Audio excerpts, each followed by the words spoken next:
This highly sophisticated coffee machine is the latest investment at Hunt's People in Print, a typical B2 printer near Oxford, but no longer.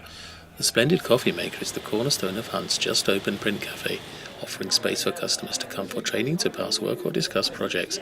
It's part of the printer's move to adopt the BPIF's customer-centric approach to increasing profit margins, as its chief executive Michael Johnson explains. You take my members and they're doing product-only printing, the average profitability is 3%. If we move it to the customer-centric approach, the profitability is going to be about 15%. So a five-fold increase by engaging with your customers.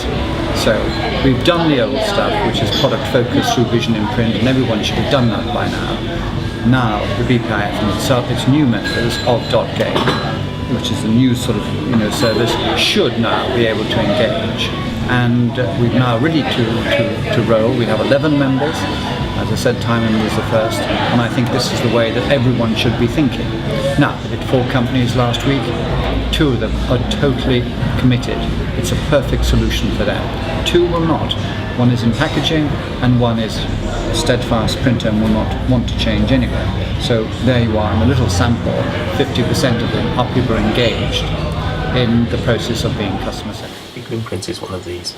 Led by Managing Director Timon Colegrove, the 50-year-old business has a B2 Kamori, Heidelberg Anycolor and 2-colour SM52, digital printing and now web to print thanks to investments in the Fast and MIS at IPEX. The business has grown during the recession, says Colegrove, but he also knows that Hunts must continue to focus on becoming customer-centric. Realisation for me was that in business, certainly in print as I see it, there are 4 givens, and that is a good quality product, good quality service, price competitive and reliable. And all our competitors are doing that, and they all do it very, very well. So how to differentiate yourself from the competitor? If you're operating in that market, the only thing is price. That's the only thing that can differentiate yourself. So what I did was then I was told by consultants and business advisors that you need a USP. And quite frankly, I could never find a USP.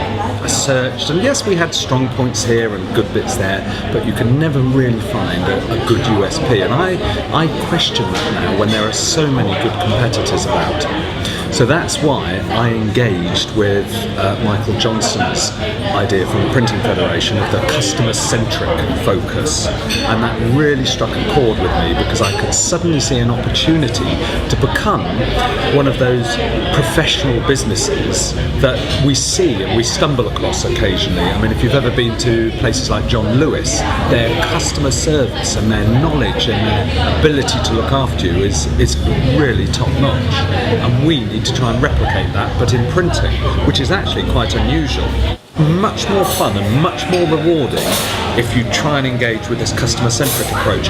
Take new products to your clients, where magnetic paper, for instance, which I discovered at IPEX. We printed a job on this, and our clients, once they see it, they start to think, yes, we could use that for this, we could use that for that, we could take it to our clients when you're dealing with agencies and designers.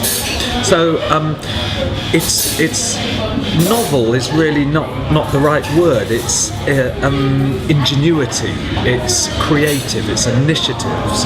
So as you get more and more involved in the idea of customer-centric, or the customer-centric approach, you start to think of other things, and things that how you would like to be treated as a client. You start thinking, well, our clients would like that, and you start to engage with them more. And I don't really like the expression getting under the skin, but it's getting under the skin of each other. It's just that close relationship. What are you trying to do? What are we trying to do? And we just work together.